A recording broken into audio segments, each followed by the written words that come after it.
Now, this is some pretty cool perspective. You have Shannon Sharpe, Deion Sanders, and Chad Ochocinco, three guys who played football at the highest of levels in the NFL back in their time. And obviously, three guys that have a lot of opinions on football. And after the game against the San Francisco 49ers, these guys broke it down. So I figured, why not kind of vibe out with Shannon Sharpe, Deion, and Chad Ochocinco to hear what they had to say about Brock Purdy and the San Francisco 49ers. So let's take a listen, and then we'll kind of pop in and we'll react as they move through this. I just thought it was such an interesting conversation based on these guys who, I mean, you're talking to some gold jacket guys right here, give their perspective in real time. Again, it's just a cool state of where media is where we can get real-time reactions from these guys talking about the 49ers. So let's listen to what they had to say. Guys, when I look at the 49ers, that ain't fair. It's going to take a Herculean effort for some team to go in there and beat They them. have to have an off day offensively. I'm talking about a complete off day. Or Everybody got to be off. Or one of the key guys get injured, like it was last True. season. That's what happened. You don't wish that on nobody. No, That's what has to happen because those boys are playing some ball, man. And they playing defensively. Yes. Did you see the way that boy broke on that thing? Oh, Sure, Award, Tre'Davious. Yes. Hey, Yes. listen, that ain't number film study and knowing what's coming. oh man, That's all and it it is. was. And you're right. Nothing but He film broke on study and knowing that what's thing coming. and housed it. Mhm. Yeah. Yeah. You can't second guess yourself. If you hesitate, Yeah. you beat. Right. Every time. That's the difference between a pick six and a knockdown right. pass. Mhm. That's right. That's the difference. But when you look at this team, because they can run it, First of all, I love that they give Charvarius Ward some love right out the gate. That's basically the first player that they talk about when they start breaking down this game. They talk about Charvarius Ward's 2 interceptions. If you've got Prime and you've got these guys talking about it like this, just imagine the rest of the NFL world who was watching in that game. Maybe they aren't familiar with Charvarius Ward. I mean, Charvarius Ward definitely jumped onto the scene against his primetime performance against the Seahawks and DK Metcalf, and then followed it up with another one against AJ Brown. So Charvarius is building a strong case for himself to be an all-pro this year. you know they can run it. They know they can run it. When they stick that ball in the belly of Christian McCaffrey or that That's a backup grown running man. back, and he pulls it out, Kittle running free. Running Ayuk free. is free. Debo running Debo's free. free. Jennings Free. is free. Everybody Mhm. free. I mean, But they out there like McCaffrey Oprah. could beat You get a him. touchdown. You He get a could beat touchdown. MVP You as get well. a touchdown. McCaffrey could beat MVP. He did the Oprah. Yes. He has 20 touchdowns total, and he's leading the league in rush yards. It's crazy. Wait, man, he got But- 509 receiving yards on top of that. I love that kid, man. But I love that kid. I love his see, Mike? father. That whole family. oh yeah, That whole family can ball. I think the housekeepers, Awesome. everybody can ball in the house. Everybody, everybody in the house. But time, you and I have been in this business a long time. What's the better story? A first round pick who far comes from pedigree winning the MVP, or Mr. Irrelevant, a Ooh. 7th round draft pick, the last pick in the draft, winning MVP? Irrelevant. What's because it's all sports is about stories. Irrelevant. That's a good point. That's what people. Win. No. If it was just about the score, they wouldn't need color. They wouldn't need play-by-play guys because the play-by-play and the color, they give you the story of the game. Right. If it was just all about the score, they could just he scored a touchdown. We know what the score is, but they're telling you the storyline of the game. And the best story right now, and it might be just like you remember when Kurt Warner won it a time in '99. Here's a guy that was bagging the guy that came out of the Iowa Barnstormers. And the next thing you know, he's the MVP. He wins the Super Bowl. He Super deserved Bowl it. MVP. Don't get me. Kurt deserved that. Yeah. Thing now. Yeah. Kurt deserved that. Oh, thing the greatest show on turf. I Now love people this are kid. starting to say, I do love this kid, but I'm gonna tell you where the hating gonna start.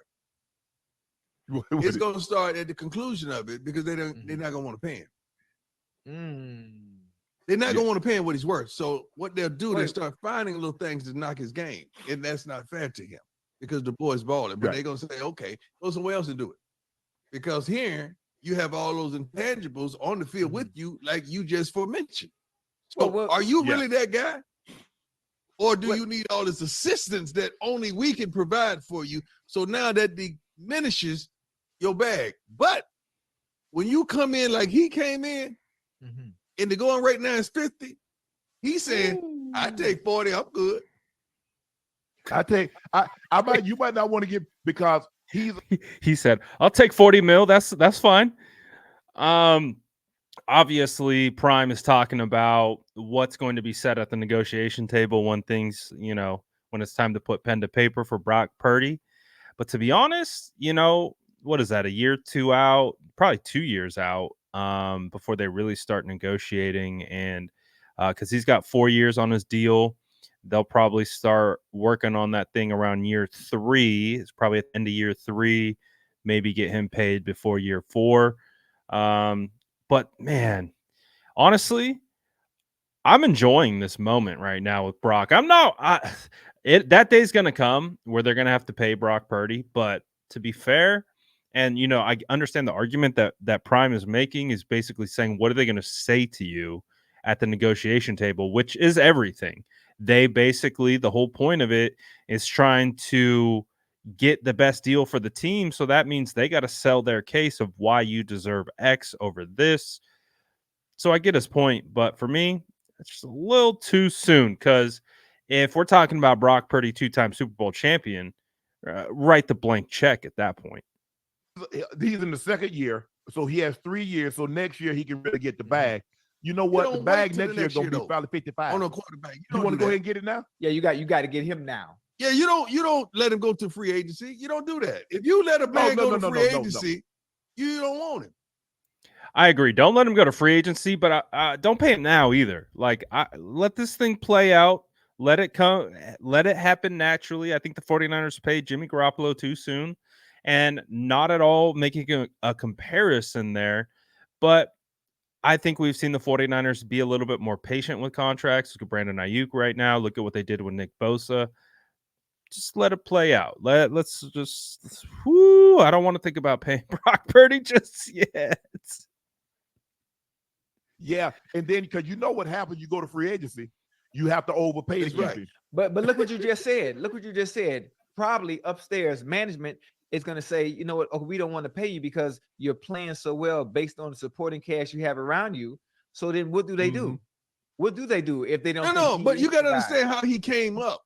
Right. See, he didn't come up like we came up. We were supposed to do what we did. Okay. Right. So he wasn't supposed to do. He's Mr. Irrelevant, right?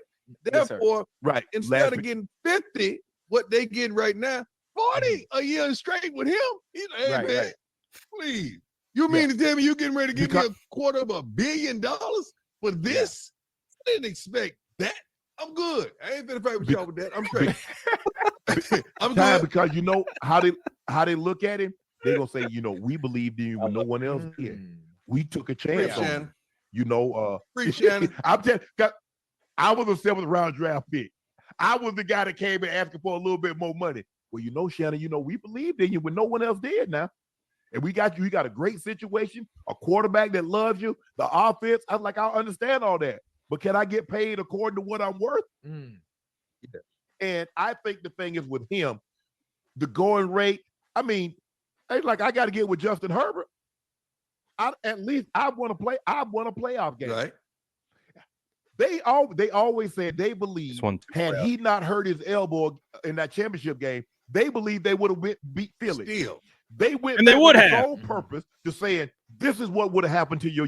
What had I not? I hadn't seen it though. I hadn't seen it like Kurt did it. I take that back. Kurt did it and Romo did it, but I haven't seen a guy that wasn't projected to be that guy get paid like they supposed to get paid, except for those two.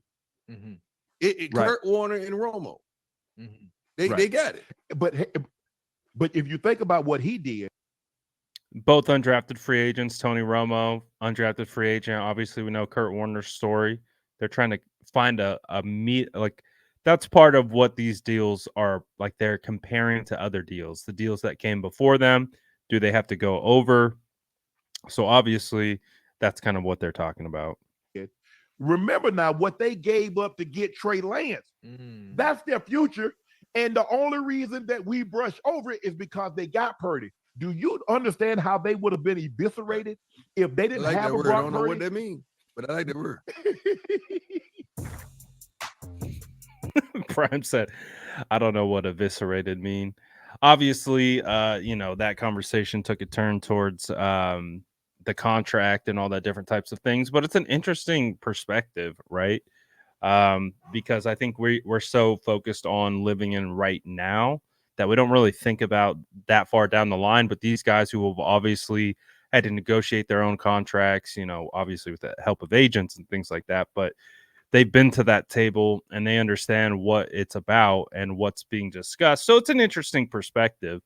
But I do think that they, by the sounds of it, they all think Brock Purdy's that guy. So to be talking about Brock in that realm of Kurt Warner, Tony Romo, at least from compensation standpoint, that makes you believe that the 49ers hit on this pick. And it just basically the conversation boils down to, do you pay him now? Do you pay him later? The point is, you're going to have to pay him. And but that is based on merit. That's based on how good he is. And I think that's the ultimate point, is what they were talking about with Kurt Warner and with Romo. They were talking about Kurt Warner. They're like, oh, yeah, he deserved that MVP. Like, he was balling. He was that guy. He deserved to get paid, right? Because they were balling. And so Brock is balling, and he's going to deserve to get paid. And so it just became an interesting discussion about some vets who've been down that road before. So I thought it was an interesting conversation. What did you guys think about it? Let me know in the comments below. And as always, make sure to like and subscribe for more updates.